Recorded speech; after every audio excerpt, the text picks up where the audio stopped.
Aziz kitapqumарлар, бүгін сіздерге таныстырмақшы болған кітабым жазушы Бахтияр Абдуғафуровтың «Узбечка, яғни снайпер қыз хақында қысса» атлы кітабы. Шығарма уақиялары ұрыс ошағында жүз береді. Шығарма тек қаһармандық хақында емес, сондай дәуірлер болған жоғарыдағылар қаһармандарға беймәлер көз жұмады. Сан-санақсыз құрбандар көзге көрінбейді.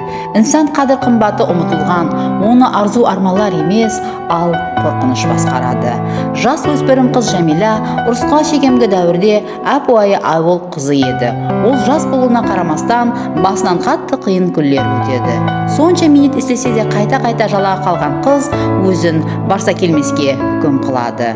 Мылтық атуды жездесінен үйренген Жәмила сауашта өзін көрсетіп, снайпер қыз атанады.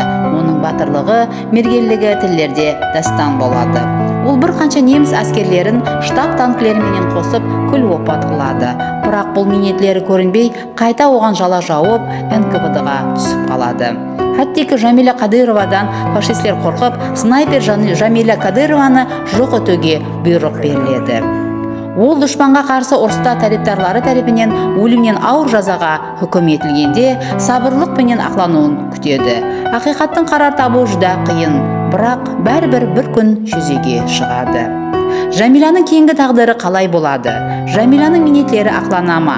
Міне осы сұрауларға бұл кітапты бастан аяғына шейін оқып шықсаңыз, жауап таба аласыз. Бұл кітап Республикалық балалар кітапханасында бар. Келіп оқысаңыз болады.